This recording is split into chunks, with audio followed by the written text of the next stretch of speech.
سلام، من دلارامم. خوش اومدین به چنل یوتیوب من. امروز قراره با هم گام‌های دیاتونیک رو کار کنیم، ولی قبل از اون بریم ببینیم که گام توی موسیقی کلاً یعنی چی. یک گام سلسله‌ای از نوت‌های مرتب پشت سر همین از هر نوتی تا اکتاو اون. به طور معمول ما دو نوع گام داریم، گام‌های کروماتیک و گام‌های دیاتونیک، که ما امروز با گام‌های دیاتونیک کار داریم. گام‌های کروماتیک رو تو ویدیوهای بعدی بهتون توضیح میدم. کلمه دیاتونیک یعنی مربوط به تونیک، مربوط به پایه. گام‌های دیاتونیک فقط شامل 7 تا نوت میشن، هر نوتی تا اکتاو اون. به عنوان مثال از دو شروع میکنیم، دو ره می فا سول لا سی دو. نوت آخرمون تکرار نوت اوله که در مجموع میشه 8 تا. ما هیچ نوت تکراری نداریم و هر کدوم از صداهای ما اسم خودشونو دارن و هر کدوم از این نوت هامون با توجه به نوت تونیکمون یا نوت پایمون جایگاه خاص خودشونو دارن. فاصله این 7 تا نوت ما یا پرده است یا نیم پرده، که فرم قرار گرفتن این پرده ها، نیم پرده ها، باعث به وجود اومدن دو مدل گام دیاتونیک میشه، گام های ماژور و گام های مینور، که ما امروز با گام های ماژور کار داریم. ماژور به معنی بزرگ و مینور به معنی کوچیکه. نکته‌ای که باید بدونین اینه که درجات گام رو همیشه با اعداد رومی نامگذاری میکنن، دقیقاً اینجوری. خود گام های ماژور ما از دو دسته درست میشه، گام های ماژوری که اسمشون ساده میاد و گام های ماژوری که اسمشون همراه با بمول میاد. گام های ساده ما دقیقاً همون گام های دیزدار ما هن، که ما برای به دست آوردن دیزامون از نوت دو که شروع میکنیم گام ماژور میسازیم. برای به دست آوردن گام بعدیمون باید یک فاصله پنجم به سمت جلو یا زیر حرکت کنیم که فاصله پنجمش میشه نوت سول، و اگر ما الگوی ماژور رو روی نوت سول پیاده بکنیم میبینیم که اینجا فا دیز میشه و ترتیب دیز هامون رو دقیقاً به همین شکل به دست میاریم. از سول یک فاصله پنجم به جلو حرکت میکنیم و نوت ر به دست میاد، و اگر الگوی ماژور رو روی نوت ر پیاده بکنیم میبینیم که این بار نوت دومونم دیز میشه و ترتیب دیزهای ما تا اینجا شد فا دیز و دو دیز. به همین ترتیب جلو میریم و ترتیب دیزهای ما میشه فا دیز، دو دیز، سول دیز، ر دیز، لا دیز، می دیز و سی دیز. به همین راحتی گام های ماژور ساده ما به دست میاد و هیچ کار دیگه این نداره واقعا. بریم سراغ گام های ماژور بمولدار. برای به دست آوردن گام های ماژور بمولدارمون تنها کاری که باید بکنیم اینه که از نوت دو یه فاصله پنجم به عقب بریم و اولین نوت ما میشه فا، و شما اگر که الگوی ماژور رو روی نوت فا پیاده بکنین میبینین که اینجا اولین بمول ما به دست میاد که میشه سی بمول. فکر کنم همه ما تو کلاس‌های تئوری موسیقی شنیدیم که فا ماژور استثناءه، ولی هیچکس بهمون نمیگه چرا استثناءه.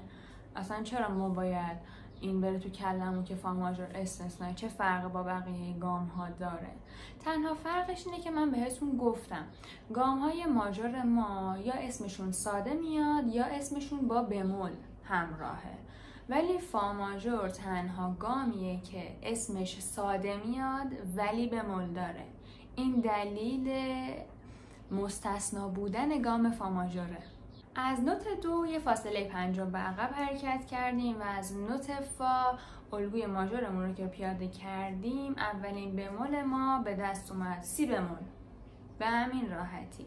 حالا 5 تا از نوت فا میریم عقب که میشه نوت سی بمول. اینجاست که میگیم اسماشون همراه با بموله. برای این که ما وقتی که توی سرکلیدمون سی بمول داریم اسم گاممون میشه سی بمول ماژور، و حالا ما از سی بمول که الگوی ماژورمون رو پیاده بکنیم میبینیم که این بار می بمول ماژور ما به دست میاد و ترتیب بمولای ما هم دقیقاً همینجوری به دست میاد که ما 5 تا به سمت عقب حرکت میکنیم، الگوی ماژور رو روی نوت پایه پیاده میکنیم و ماژورهای بمولدار ما به دست میاد. ترتیب علامت‌های بمول ما میشه سی بمول، می بمول، لا بمول، ره بمول، سل بمول، دو بمول و فا بمول. حالا چجوری وقتی علامت‌ها رو میبینیم اسم گام رو به دست بیاریم یا وقتی که اسم گام رو میشنویم علامت‌هاش رو به دست بیاریم؟ توی گام‌های ماژور ساده ما که همون میشد ماژورای دیز دارمون، برای اینکه از روی علامت‌ها اسم گام رو به دست بیاریم میایم از آخرین علامتمون، مثال توی ره ماژور آخرین علامت ما دو دیزه، از دو نیم پرده به جلو یا به سمت زیر حرکت میکنیم که نوت ره ما به دست میاد و ما میفهمیم که فا دیز و دو دیز علامت ترکیبی گام ره ماژوره. به همین راحتی. یا به عنوان مثال اگر بخوایم از اسم گام علامتاش رو به دست بیاریم، نیم پرده به سمت بم حرکت میکنیم. مثلا لا ماژور ما اگه بخوایم علامتاش رو به دست بیاریم، از نوت لا نیم پرده به سمت بم حرکت میکنیم. سل دیز به دست میاد و ترتیب دیزهای ما چجوری بود؟ فا دیز، دو دیز، سل دیز. پس علامتهای لا ماژور میشه فا دیز، دو دیز، سل دیز. به همین راحتی. حالا برای به دست آوردن علامت‌ها یا اسمای گام بمولدارمون باید چیکار کنیم؟ به دست آوردن علامت‌های گام بمولدارمون میایم ترتیب بمول‌ها رو تا اسم گام می‌نویسیم. مثال برای می بمول ماژور ما می‌نویسیم سی بمول، می بمول.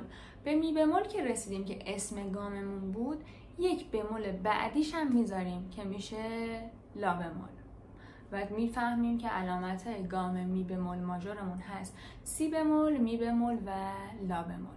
حالا اگر که بمول هامون علامت هامون رو داشتیم ولی اسم گام رو نداشتیم چی کار میکنیم؟ از آخرین علامتی که داریم یه دونه میریم عقب، بهش میگن بمول ما قبل آخر. به عنوان مثال سل بمول ماژور بخوایم علامتاشو به دست بیاریم چیکار میکنیم؟ میگیم سی بمول، می بمول، لا بمول، ره بمول، سل بمول، دو بمول. پس علامت‌های گام سل بمول ماژور ما میشه چی؟ شما بگید. و این ساده ترین روش یادگیری گام‌های ماژور ما که به نظر من بقیه خیلی پیچیده‌اش میکنن و شما برای اینکه این روش رو یاد بگیرین فقط و فقط نیاز به تمرین دارین. امیدوارم که این ویدیو حسابی کمکتون کنه. لایک، کامنت و سابسکرایب یادتون نره. تا ویدیو بعدی، خدافظ.